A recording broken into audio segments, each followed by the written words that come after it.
So welcome. And what I want to do at the beginning of today is, and I'm going to do this till the end of the semester, is I want to share with the rest of the class that the Super APs do more than lead groups.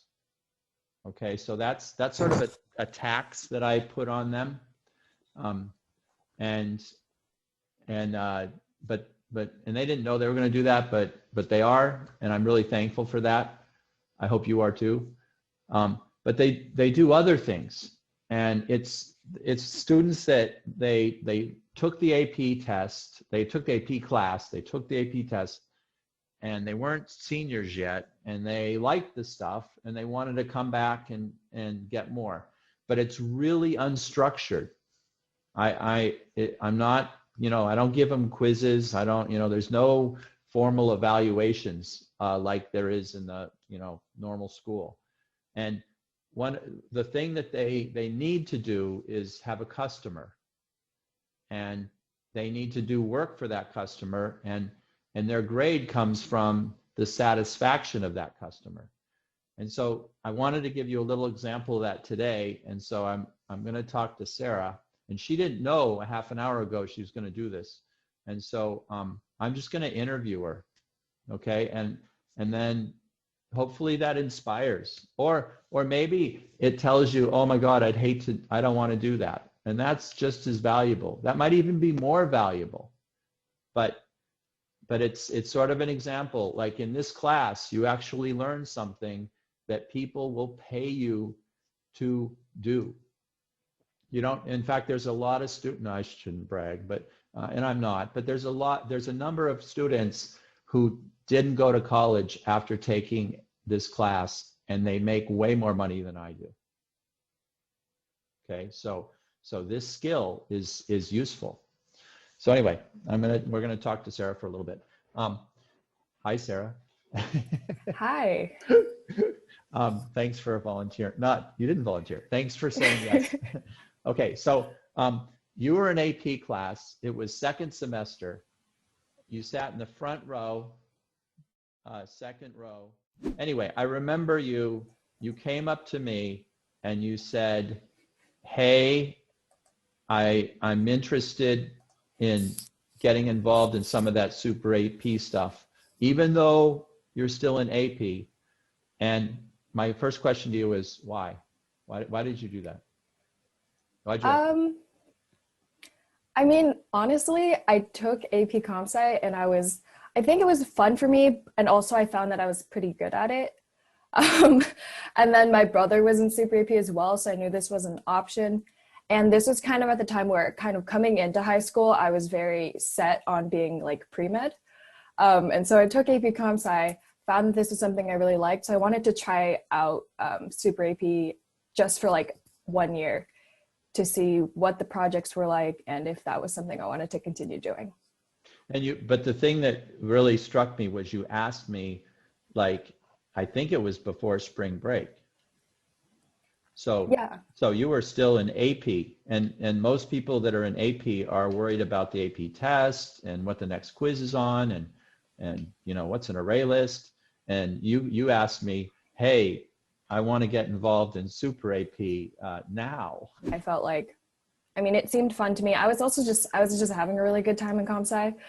So if I could have like taken AP Comp Sci twice, I would have, so I was just really enjoying Comp Sci, and I figured, cool, why not try it? Good. All right. So the answer was yes. And you went to a meeting with, and I partnered you with Dylan Wilbur, who was a Super AP at that time. And you went to a meeting with Mrs. Evans, and I was there. And can you tell us a little bit about that meeting and how you felt? Yeah, I think if I'm going to be honest, kind of coming in from only having programming in Java, and so I've never deployed a website before, have only really written code that's run on my computer for myself. And like, the biggest project I've worked on was just like basically Frogger.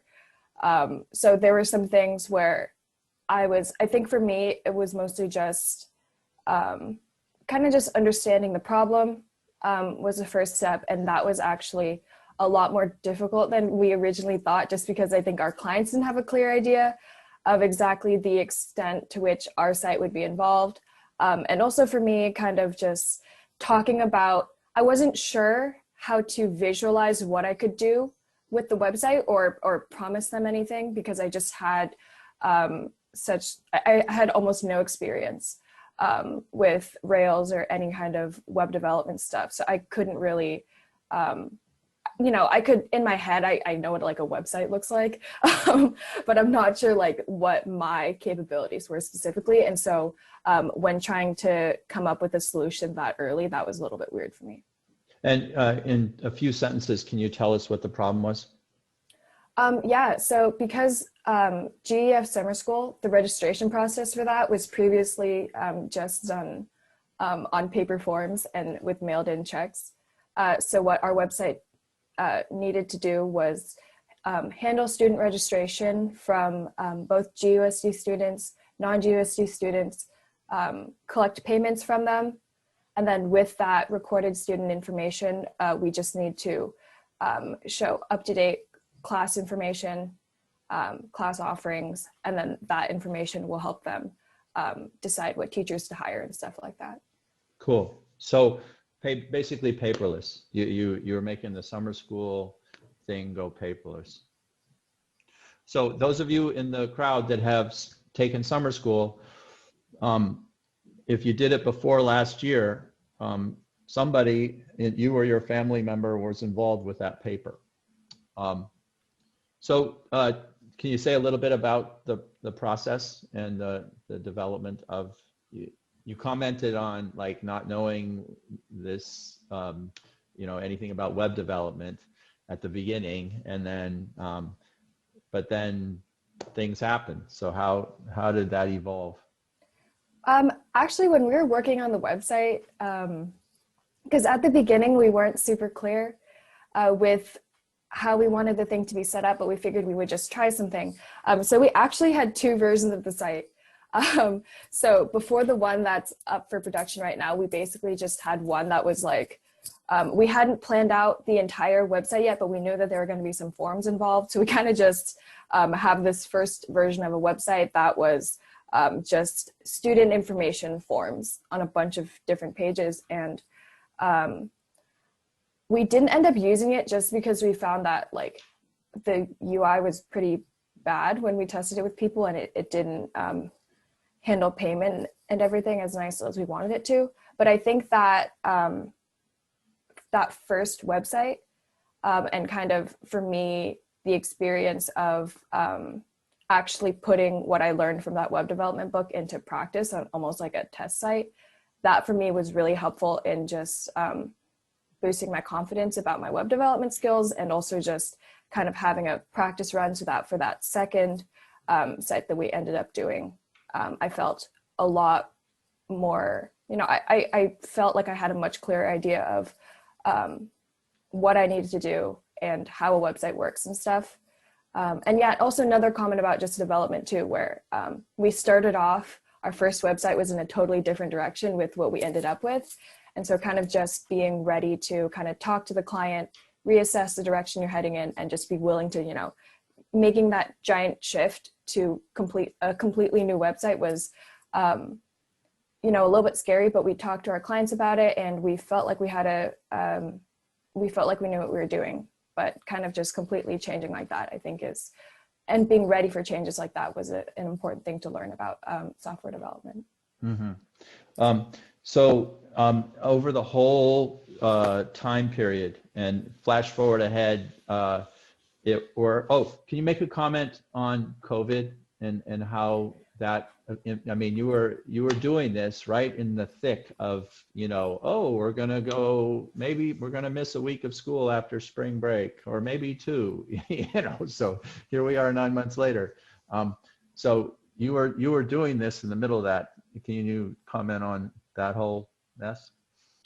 Yeah, well, I think it was a great time for GEF to go paperless.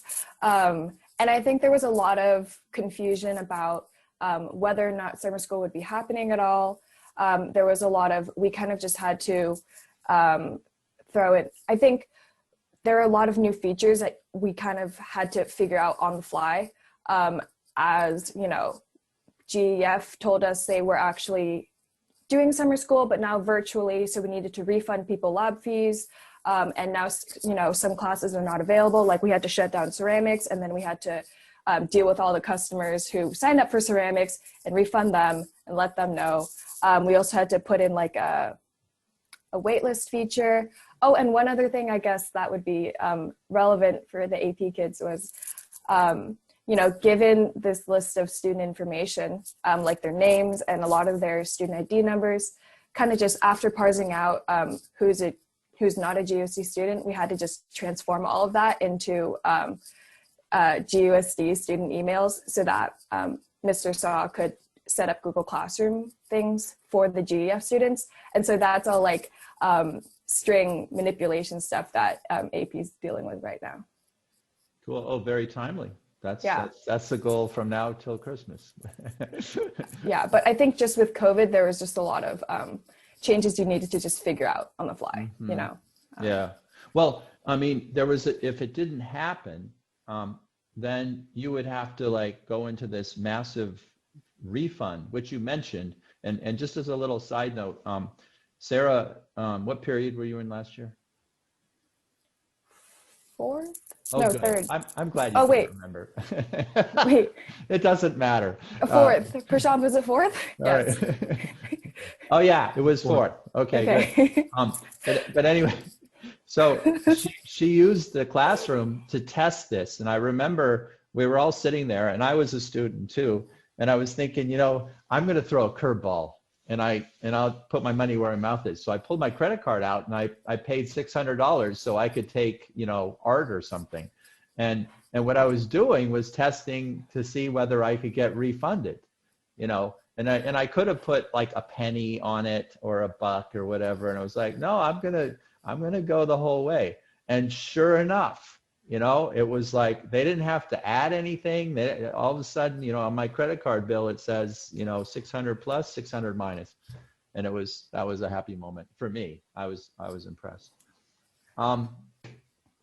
Speaking of happy moments, what was the best, when you think over the whole thing, was there a time where you were just like, oh my God, this is the greatest thing, or what event or something?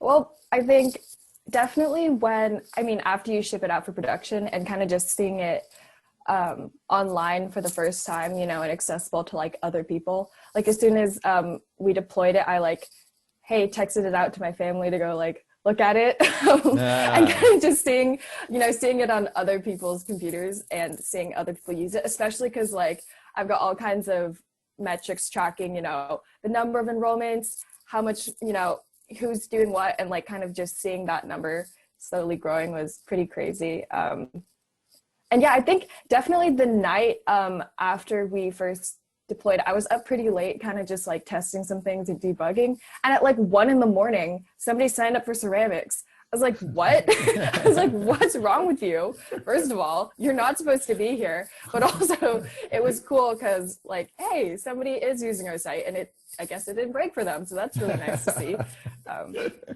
Good. And then I have to ask, what was the lowest moment? I think right before production, when PayPal wasn't working as nicely as we wanted it to.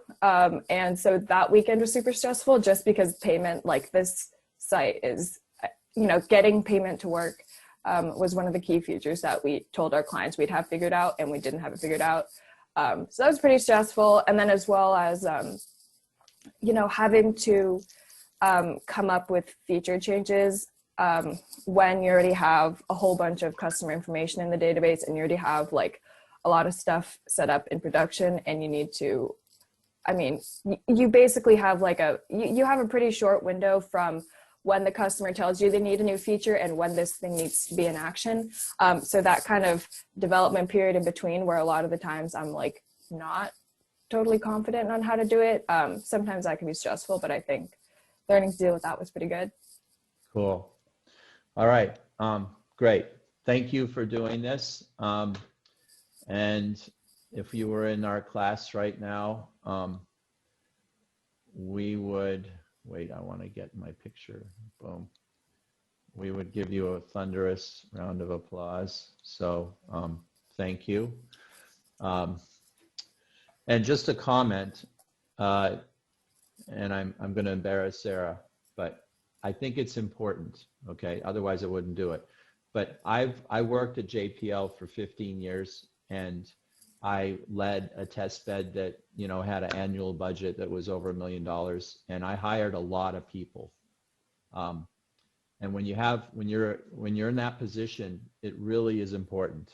You know, you got to hire good people. And I'm going to brag for a second, but everybody I hired when I worked there, they're stars right now. So I spent a lot of time thinking about interviewing, you know, trying to get inside the head of the person that I was hiring, and I would hire her in a second. So this is what she did, you know, the initiative.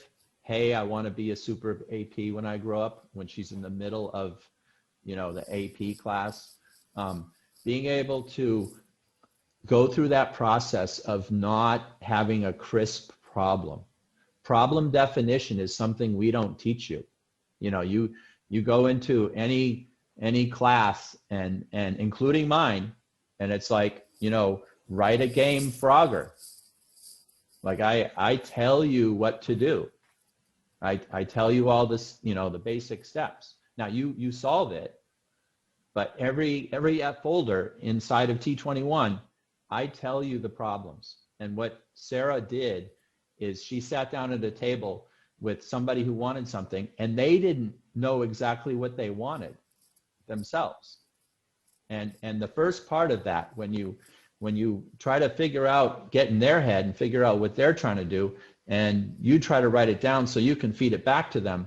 And that process, we don't teach you that. And she did that. She and Dylan did that, and they did it masterfully. I mean, they got inside the head of the customer, and the problem changed. Because of this, the problem that was solved was different than the customer asked at the beginning. And it was because they did such a good job at that. And then the execution. I mean, that whole thing of launching, and those, she listed us for us, but all that stuff about, oh, what if ceramics does this or that? It's like, you know, she's at the level of, you know, if she were in the real world doing this job, she'd easily make over 6 figures, easily, no question. And she hasn't, you know, she's still in high school. So anyway, why am I doing this? It's to show you what this skill that you're learning here can do. But as I said at the beginning, it's even more important if you just listen to what Sarah said and you said, oh my God, I would hate to do that. That's even more important, because don't do it then. You know, like you're only in high school, don't do it. That's a really big thing. Like, okay, I'm not going to do that kind of thing. That sounds negative.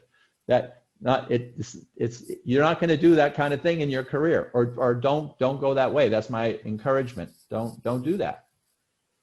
And so then that means you're going to do something else. But when you find that something else, you still can pull something out of Sarah, and that is the initiative. When you want to do something to the point where you ask the teacher, hey, can I do more than what you're asking me to do? That's what you should do, whatever that is. And then, try to think about what Sarah did there and map it into whatever it is that you're interested in.